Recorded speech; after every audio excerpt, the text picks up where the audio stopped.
Assalamualaikum warahmatullahi wabarakatuh. Selamat pagi pemirsa. Senang sekali saya Farid Hasan kembali menjumpai Anda dalam Tawakal. Dan saat ini di studio sudah ada bersama kita Mas Erwin dan juga Pak Ustadz Muhammad Ziyad. Assalamualaikum Pak Ustadz. Waalaikumsalam warahmatullahi wabarakatuh. Dan pemirsa, Mas Erwin ini datang ke kita. Dia bilang kalau dia punya cerita masa lalu yang kurang baik dan itu menghinggapinya terus sampai dia trauma. Nah, kalau bicara soal trauma nih Pak Ustadz, kira-kira dalam Islam boleh nggak kita selalu mengacu ke masa lalu dan itu bisa mempengaruhi kehidupan kita ke depan dalam pandangan Islam, gimana Pak Ustadz? Terima kasih Mas Farid. Jadi seseorang itu kalau mengalami masa pahit dan ini terakumulasi berulang-berulang, maka biasanya akan menimbulkan traumatik pada seseorang. Dan kalau traumatik ini tidak diobati, tidak diberikan solusi, maka ini akan kemudian menjadikan sikap yang skeptis, yang luar biasa, dan ini berbahaya. Karena itulah dalam agama, itu memang orang itu dalam kehidupannya pasti akan mengalami pasang surut. Tapi ketika sedang pasang, sedang surut, nggak boleh orang berputus asa, sedang pasang, nggak boleh orang kemudian berbanggaria yang berlebihan, maka yang biasa-biasa saja.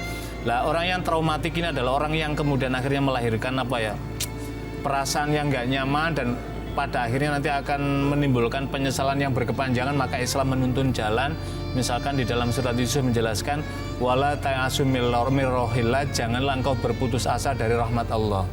Kemarin kita mengalami kesulitan, kemarin kita mengalami masa yang tidak enak, kemarin mengalami masa yang pahit, tapi tataplah masa depan. Allah kita panggil dengan memohon petunjuknya, berdoa dalam kehidupan kita, maka Allah akan menurunkan rahmatnya, Allah akan berikan ketenangan dalam hidup kita. Maka traumatik itu pelan-pelan akan berganti menjadi potensi yang baik dan pikiran yang baik, dan inilah kemudian akan melahirkan laku yang baik. Nah, Mas Erwin, kita akan mencoba bantu untuk menghilangkan sedikit trauma yang ada dalam diri Mas Erwin. Cuma kita gimana caranya membantu kalau kita nggak tahu apa penyebabnya? Boleh cerita nggak? Semua itu berawal dari 28 tahun lalu. Ibu saya melahirkan saya. Setelah melahirkan saya 3 bulan kemudian, ibu saya jatuh sakit. Sakit-sakitan terus ibu lumpuh total untuk kaki dan dia tidak bisa berjalan sampai akhirnya hanya bisa terbaring di tempat tidur, berjalannya dan itu semua membuat saya merasa terpukul sebagai seorang anak dan saya tidak mendapatkan yang namanya ASI. Nah, berlanjut setelah ibu saya meninggal di umur saya 5 tahun, saya mendapatkan kayak penghakiman dari teman-teman kecil saya menyebutkan anak yang nggak punya ibu, anak yang sial dan segala macamnya. Itu yang bikin saya makin kayak berusaha untuk menjadi orang lain, jadi penyendiri, jadi aneh itu sepertinya badut. Jadi di saat saya kelas 3 SD, ayah saya nikah lagi. Saya masih ingat itu malam Jumat. Ayah malam-malam dia bawa perempuan ke rumah untuk istrinya untuk dinikahin katanya. Dan itu nikahnya besoknya. Dan di situ mulai semuanya berubah. Yang namanya ayah udah kurang peduli setelah ibu meninggal. Ditambah lagi dia menikah, semakin tidak ada kepedulian. Dan di situ saya sendiri di rumah punya sama kakak saya tinggal berdua, kakak perempuan. Dan di waktu itu dia itu udah masuk SMP. Nah, dia SMP sedangkan saya masih SD, sedangkan kakak saya udah pisah dari rumah, sedangkan saya masih di rumah. Selama saya tinggal dengan ibu tiri saya selalu dipukul, saya selalu dianiaya. Erwin! Dari tadi berapa kali saya panggil masih nggak dengar, ha? Ampun. Ibu-ibu, masa ibu kamu? Kamu tuh cuma bisa nangis saja. Kamu nggak lihat pekerjaan rumah banyak? Ada gaya aku. Berani kamu ngadu-ngadu saya? Ibu. Bener-bener ya, kamu bisa beban aja di rumah saya, tahu nggak?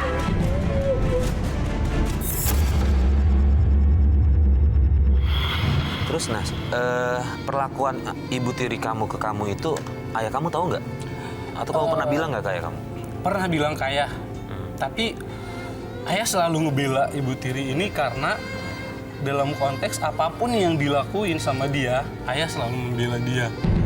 Bahkan waktu kelas 3 SMP pun di kampung itu semua keluarga kumpul untuk mau mengembalikan si perempuan itu ke keluarganya.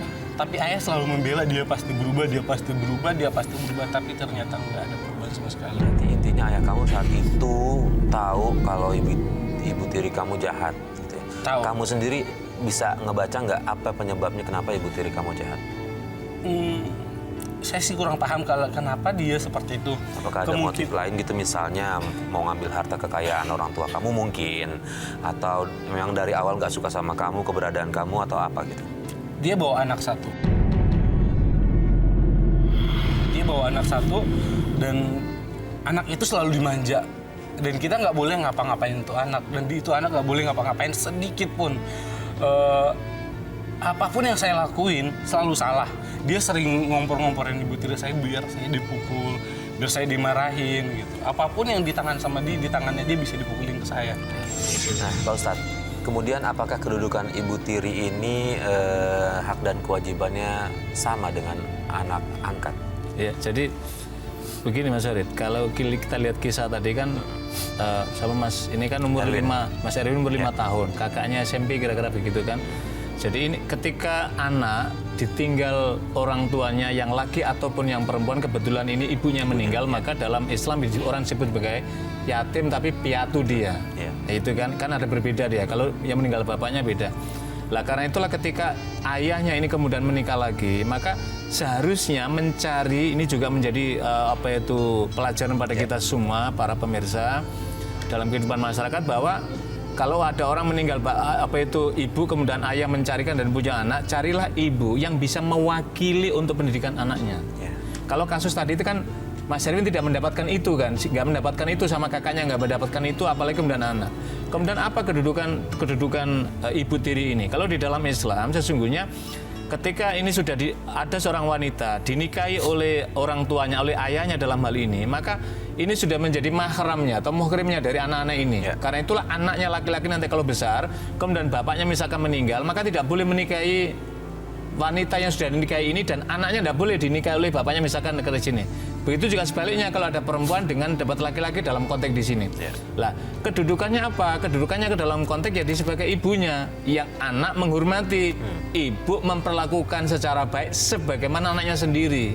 Lah inilah yang dalam praktek kehidupan masyarakat kita yang semacam ini dirasa, oh enggak, dia enggak anak Dia saya, bukan anak difahami tidak anak saya itu karena tidak dilahirkan secara langsung. Ya. Padahal ketika dia sudah bisa menerima ayahnya, seharusnya dia juga harus bisa menerima kehadiran anaknya dari ayah ini.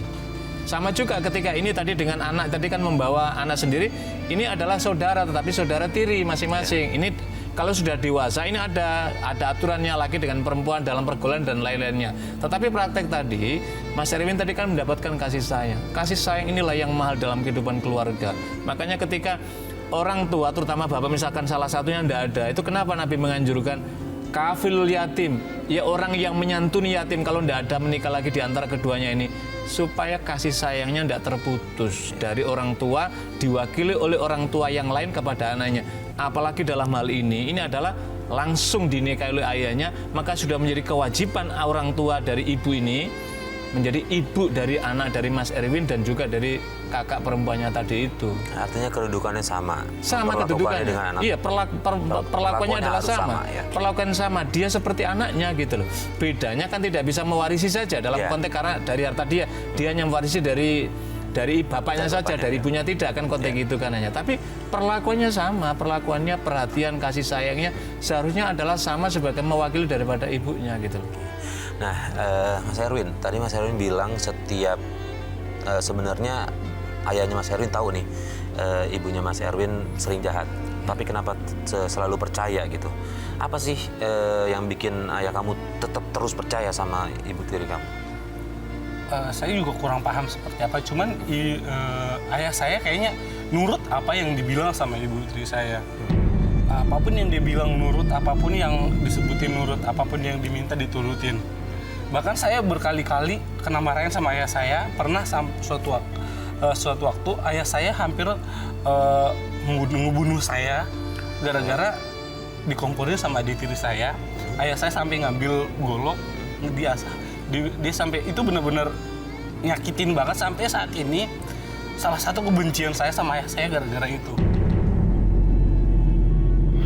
Saya jujur ngebayin orang tua saya, ayah saya semenjak saya keluar dari rumah. Jadi kamu memutuskan keluar dari rumah itu? Iya. Banyak hal yang sudah saya lewatin, dari percobaan bunuh diri di waktu saya kelas 1 SMA karena saya bingung gimana cara bayar sekolah. Saya juga punya masalah sendiri sebagai anak remaja di sekolah. Banyak hal yang benar-benar saya alamin. Jadi semua tekanan itu ada dalam mengumpul dari satu. Saya minta uang ke orang tua saya nggak dapatin. Saya bekerja sebagai pembantu di rumah orang yang beda agama sama kita. Jadi saya benar-benar di situ konteksnya benar-benar tertekan. Saya mencoba minum obat sampai benar-benar banyak. Itu saya sampai di sekolah itu sampai harus dipulangin gara-gara hampir overdosis. Itu kan yang bikin kamu trauma nih sampai saat ini. Penyebabnya adalah itu semua. Nah, pengaruhnya dalam hidup kamu yang kamu jalani ini apa dari trauma itu? Saya jadi pembenci.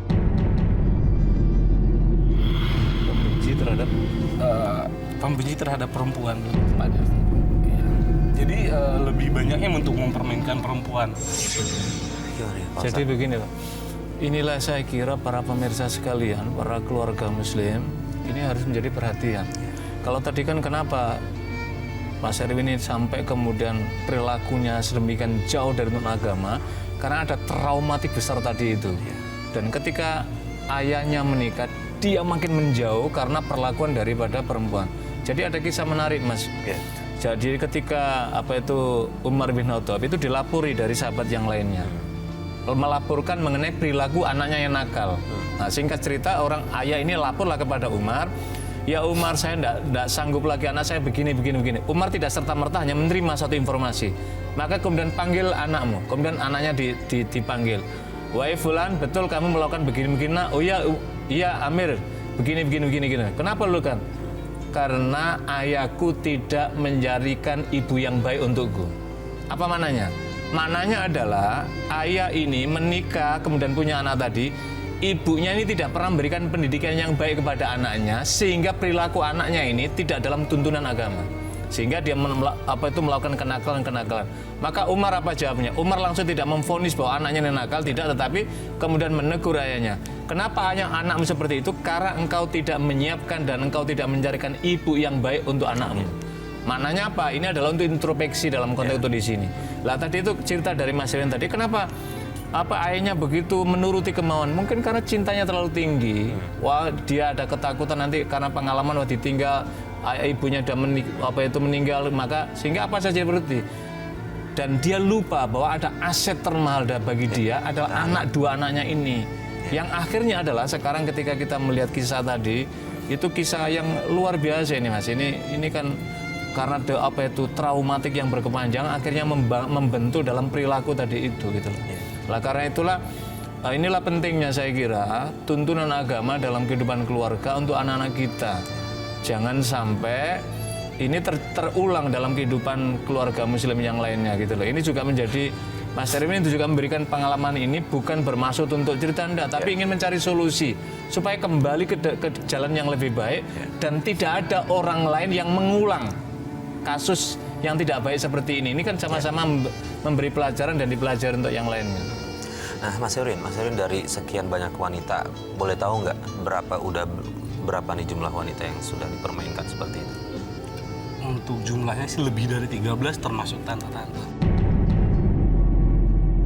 Nah, ada satu lagi pertanyaan nih. Dari sekian wanita yang kamu permainkan gitu, mohon maaf, apakah sudah ada yang hamil atau gimana? Saya punya anak satu waktu SMA. Waktu kamu SMA punya anak satu? Dan itu dari umur seumuran atau lebih tua? Adik kelas saya. Ya, dan itu tidak terjadi pernikahan karena beda agama.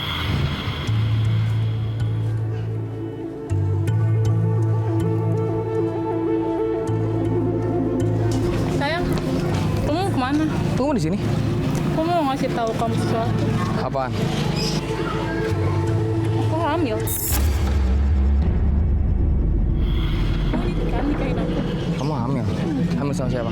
Ya sama kamu Nggak dong. mungkin. Nggak mungkin. Kok nggak mungkin? Kamu udah cek ini beneran? Nanti kamu tanggung jawabnya. Nggak Aku mungkin. udah cek ini Nggak mungkin. hasilnya. Nggak mungkin. Kok? Mungkin. Kok gitu? Nggak mungkin. Sekarang.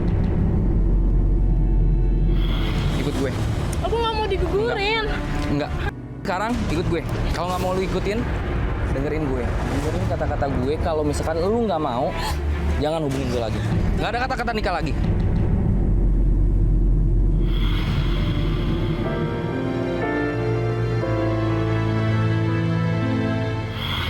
Gimana nih? Jadi begini Mas, bukan karena tadi itu, tapi ini kan traumatik yang kemudian terapkan dalam praktek yang menyimpang. Iya.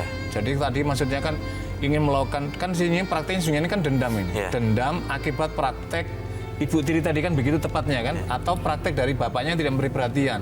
Cuman salah ini salah, cara ini salah. Karena apa? Yang dikorbankan kan wanita-wanita yang lain gitu loh. Iya. Wanita-wanita lain.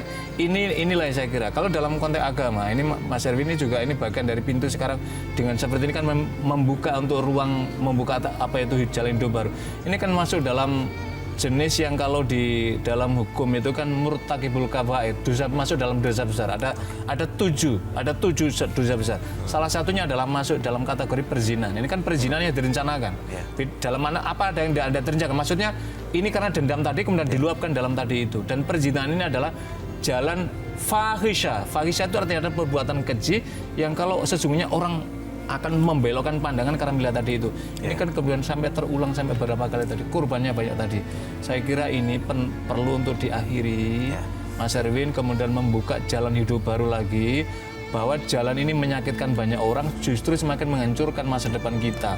Yang pertama aspek agama sudah kita langgar kepada Allah. Yang kedua aspek medis kesehatan ini tidak baik dan berbahaya pada kesehatan seksualitas, kesehatan kelamin kita. Karena itulah ini perlu ini. Dan pintunya adalah kembali pada tuntunan agama. Jadi kalau tadi itu kan kenapa tadi masa terjadi traumatik kemudian menyimpang? Karena di rumah tidak mendapatkan pendidikan agama, di luar nggak mendapatkan ada pelampiasan, akibatnya liar lah. Yang tak berkesudahan tadi itu Mas. Nggak ada yang nuntun dia ya? Iya, nggak ada yang nuntun. Erwin, oke lah kamu mungkin pada saat melakukan itu tertutup dengan rasa dendam dan kamu nggak mikir dosa mungkin pada saat itu. Iya. Tapi apa kamu nggak berpikir itu akan bisa bawa penyakit ya?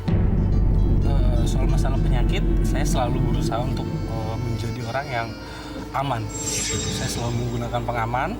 Itu yang pertama, tapi jujur saya merasa setelah apa yang saya lakuin, saya nggak pernah merasa bahagia. Saya hanya ngerasa kepuasan, ada kepuasan tersendiri, tapi tidak pernah merasa bahagia. Ya, dan satu lagi, kamu bilang tadi kamu sempat jadi simpanan ya. Artinya ketika simpanan, wanita ini sudah berkeluarga. Kamu nggak takut ini beresiko? Saya pernah dikejar sama suami orang. Itu di salah satu kota di Kepulauan Riau. Makanya saya berpindah ke Jakarta karena menghindarin itu dulu. Dan sesampainya di Jakarta pun saya tetap melakukan hal yang sama.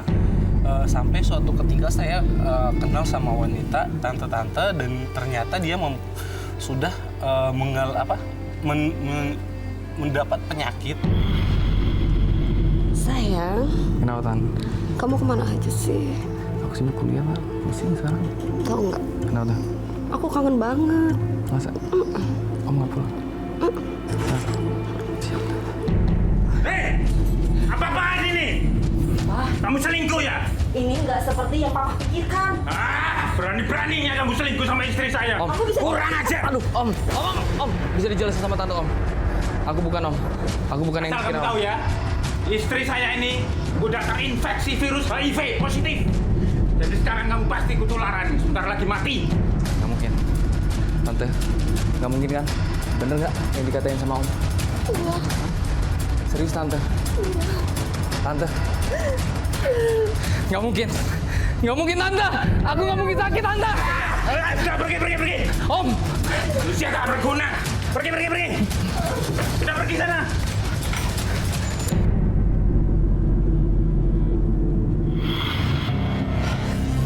Nggak mungkin. Ini gara-gara wanita itu. Nggak mungkin. Nggak mungkin. Tidak!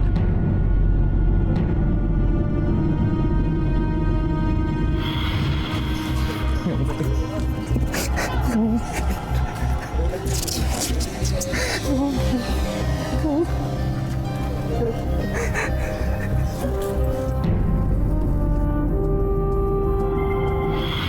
gini, yang paling sering terjadi Pak Ustadz, masalahnya adalah apa yang kita lakukan ini ketika udah berhubungan dengan penyakit, orang baru tahu, baru ngerti ini salah.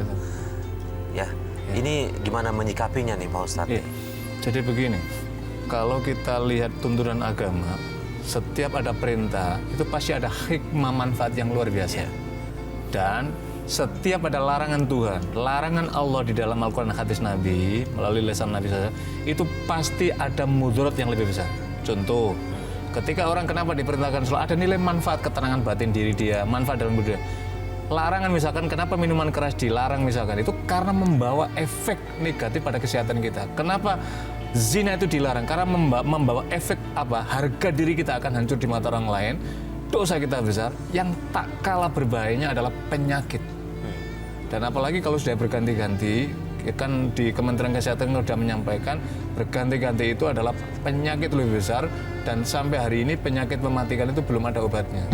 Kalau tadi saudara Erwin misalkan, Mas Erwin menyampaikan pengaman, itu pengaman menurut kita, tapi sesungguhnya tidak aman. Menteri Kesehatan sendiri menyatakan tidak aman sesungguhnya. Itu jalan itu kan supaya tidak menimbulkan menular dalam jumlah yang berbahaya lagi kan.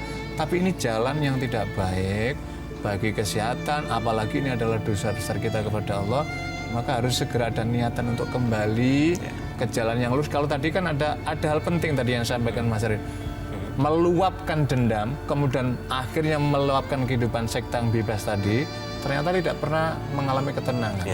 Karena di dalam hadis Nabi mengatakan, sesungguhnya perbuatan baik itu akan melahirkan kedamaian dan ketentraman hati kalau orang melakukan kebaikan.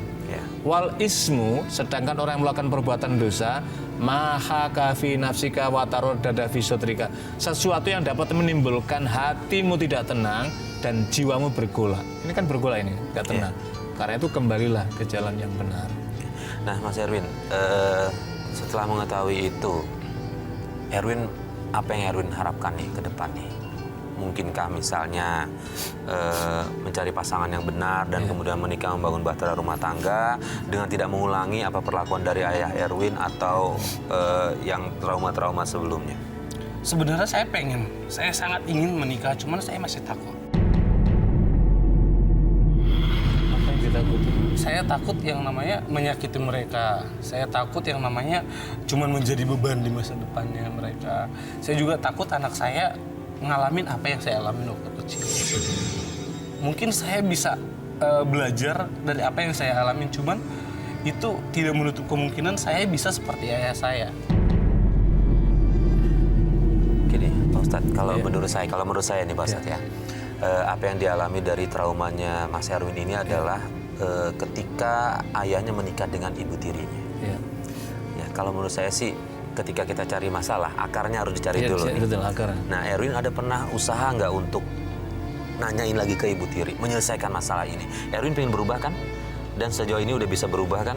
Pengen bangun bahtera rumah tangga yang benar kan? Coba deh ke akarnya. Udah pernah coba belum ke sana? Jujur untuk melihat dia pun saat ini, saya sangat tidak menginginkannya. Cuman, kalaupun dia pengen hadir di depan saya, dia harus minta maaf sama saya. Karena banyak yang udah dia lakuin yang bikin saya hancur, benar-benar hancur. Yang menurut saya untuk membenahi diri saya sendiri pun saya bingung harus seperti apa. Pak Ustadz, bisa nggak seorang anak nih menuntut dari ibu tirinya untuk seperti ini? Iya. Jadi kalau yang itu yang dimaui, saya kira berat. Pertama begini, rasanya sulit orang tua misalkan ibu kemudian mendatangi anaknya meminta maaf, kecuali orang tua yang menginginkan perubahan baik dari anaknya dan dia memiliki kesadaran agama yang baik, mungkin dia akan lakukan itu. Tapi ini kan problemnya akan berbeda. Maka langkah yang kedua sesungguhnya yang bisa adalah Erwin menutup rapat-rapat ini, pengalaman masa lalu yang tidak baik ini. Tutup rapat-rapat. Kemudian yang kedua adalah taubatan nasuha. Al-Quran menjelaskan, ya ayyuhalladzina amanu tubu ilallahi taubatan nasuha. Orang yang beriman, kalau Anda sedang tersesat jalan, Anda melakukan dosa, maka bertobatlah kembali kepada jalanku. Allah At-Tawwab, Maha menerima taubat ketika hamba itu mau mendekati Allah dan mau memohon pintu pertobatannya, Allah menerima taubat.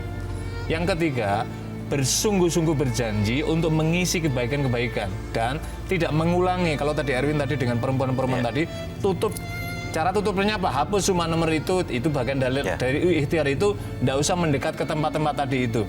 Yang berikut yang keempat adalah bergumullah dengan orang-orang yang baik. Jadi ibaratnya kalau kita ini bergumul dengan pedagang minyak wangi, kalaupun kita nggak beli, kalaupun kita nggak diolesi, aroma wangi ikut bersama kita. Sebaliknya, kalau kita bisa berteman dengan tukang las itu, maka kita akan kena percikan apinya atau sekurang-kurang aroma bau besi tua itu. Lah, ini caranya apa? Melalui forum-forum. Saya kira inilah hari ini adalah bagian dalam rangka untuk itu. Ini sudah ada pintu awal yang baik, maka kemudian segera disati itu. Ditobati, maka insya Allah Allah akan berikan jalan untuk kebaikan dari saudara Erwin. Mas Erwin, terakhir, kalau saya kasih kesempatan Mas Erwin untuk ngomong ke kamera, mudah-mudahan Ibu Tiri Mas Erwin ngelihat. Ya. Coba buka tembok yang ada itu, tembok dendam yang ada itu, coba katakan ke kamera. Mudah-mudahan Ibu Tiri Mas Erwin bisa dengar, bisa tahu. Coba sampaikan sekarang. Assalamualaikum Ibu. Di sini aku cuman pengen jadi anak yang lebih baik. Aku pengen hidup yang lebih baik. Aku nggak mau jadi anak yang merusak orang lain. Aku nggak mau menjadi orang yang benar-benar salah. Aku ingin jadi orang yang lebih baik. Aku cuman minta satu hal. Ibu bisa hubungin aku, Ibu bisa minta maaf duluan, atau apapun Ibu bisa menghubungin aku duluan tanpa harus aku hubungin. Mungkin itu bisa mengubah segalanya. Mungkin aku bisa minta maaf, atau mungkin kalau emang satu lagi, aku minta sama Ibu, biar anak Ibu, si Raya, minta maaf sama aku dengan apa yang udah diomongin di awal tahun ini. Aku minta itu aja. Biar aku bisa mungkin berusaha untuk memaafkan kalian semuanya. Itu aja sih. Oke. Baik, terima kasih. Pak Ustadz, ada nasihat terakhir untuk... Jadi begini, Mas Erwin ya. Tadi saya sudah menyampaikan beberapa hal. Yang pertama, Mas Erwin, sekarang coba pintu hati Mas Erwin dibuka pelan-pelan. Buka pelan-pelan apa? Tidak harus menuntut. Saya sangat bisa memahami bahwa ini beban sangat berat sekali. Tapi sekaligus juga beban berat ini supaya agak terobati, nggak usah terfokus pada harus tuntutan minta maaf, tetapi melegakan peristiwa yang sudah itu, kemudian membuka lembaran baru dan menengadahkan tangan memohon ampunan Allah Subhanahu wa Ta'ala, memohon petunjuk hidayah Allah supaya dituntun, diberi jalan menuju pada jalan kebaikan. Dengan cara seperti itu akan ada manfaat dua.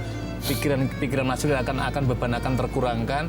Yang kedua, Mas Erwin akan menatap masa depan yang lebih baik, dan insya Allah kalau ini usaha ini dilakukan, Allah akan memberikan kesempatan kebaikan untuk Mas Erwin membangun jangka panjang tadi, sehingga nanti kelak akan berumah tangga, memberikan keturunan. Insya Allah kalau kita yang lama ditutup, lembaran baru agama ini dibuka dengan yang baik.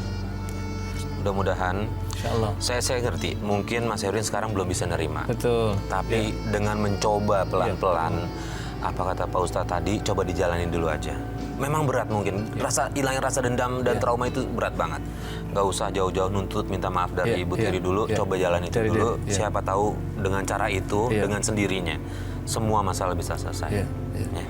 Jadi jangan hancurkan diri, tidak baik. Tapi kita perbaiki diri. Amin. Terima kasih Pak Ustadz. Sama-sama Mas. Mas Erwin, terima kasih udah berbagi kisah ke kita. Saya berharap sih Mas Erwin ke depannya udah mau harus berubah. Baik, pemirsa, demikian kisah dari Mas Erwin yang ingin merubah kehidupannya untuk menjadi lebih baik. Ketika Mas Erwin ingin mencoba untuk berubah, kenapa kita yang juga mungkin banyak berlumur dosa mencoba juga untuk berubah, kembali dekat sama Allah Subhanahu wa Ta'ala. Saya Farid Hasan, sampai di sini tawakal. Wassalamualaikum warahmatullahi wabarakatuh. Waalaikumsalam warahmatullahi wabarakatuh.